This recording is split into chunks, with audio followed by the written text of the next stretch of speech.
ముందుగా చెరుకు సుధాకర్ గారికి ధన్యవాదాలు తెలుపుతున్నాను. ఈరోజు ఈ ఉద్యమ వేదికల్లో నాకు అవకాశం కల్పించినందుకు గాను వారికి మనస్ఫూర్తిగా కృతజ్ఞతలు తెలుపుతున్నాను. ఈ ఉద్యమ వేదికలో చేరడానికి ముఖ్య ఉద్దేశం, ఆనాడు స్వాతంత్ర ఉద్యమ సమయంలో మనం పోరాడి స్వాతంత్రం తెచ్చుకున్న తర్వాత ఆ రోజు నిజాం పాలనలో కూడా మన తెలంగాణ రాష్ట్రం అనేది చాలా ఇబ్బందులు పడ్డది.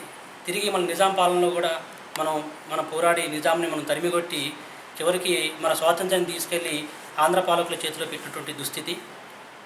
చివరికి ఆ ఆంధ్ర పాలకులను కూడా మనం 1960 నుంచి తెలంగాణ ప్రజల కోసం ఎన్నో ఉద్యమాలు చేసి ఎన్నో విధాలుగా ఎన్నో బలిదానాలు చేసి తెలంగాణ ప్రజలు బలిదానాలు చేసి చివరికి టీఆర్ఎస్ పార్టీని మనం గెలిపించి అధికారాన్ని చేపట్టిన తర్వాత ఈరోజు ఆంధ్ర పాలకుల కంటే కూడా నీచమైన పాలనను చేసినటువంటి పరిస్థితి, ఈరోజు దుస్థితి ఎదుర్కొంటున్నటువంటి తెలంగాణ సమాజం కోసం ఎవరైతే తెలంగాణ ఉద్యమంలో చురుగ్గా పాల్గొని బలిదానాలు చేసి తెలంగాణ ఉద్యమం మరియు తెలంగాణ రాష్ట్ర ఆవిర్భావానికి కృషి చేశారో అలాంటి అమరవీరులను కానీ అమరవీరుల కుటుంబాలను కానీ చివరికి ఉద్యమకారులు కానీ మరిచినటువంటి దుస్థితి ఈరోజు మనం ఎదుర్కొంటున్నాం. కేవలం టీఆర్ఎస్ పార్టీ ఒక కుటుంబ పార్టీగా, టీఆర్ఎస్ రాజకీయం కానీ గవర్నమెంట్ కానీ కేవలం ఒక ముగ్గురు చేతుల్లో ఉండటం అనేది ఈరోజు జరుగుతుంది.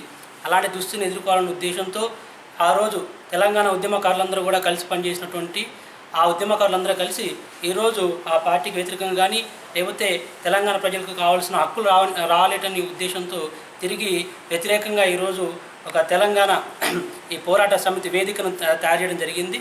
ఈరోజు కూడా నేను కూడా ఇలాంటి వేదికతో కలిసి తెలంగాణ ప్రజల కోసం, తెలంగాణ ఆశయ సాధన కోసం, ప్రజలు ఎందుకైతే తెలంగాణ రాష్ట్రం సంపాదించుకున్నారో ఆ ఆశయ సాధన కోసం నేను తప్పకుండా కష్టపడతానని, అది నా జిల్లా నుంచి ఖమ్మం జిల్లా ప్రజల కోసం నేను కష్టపడతానని చెప్పని ఈ సభా వేదిక ద్వారా నేను తెలుపుతున్నాను మీకు.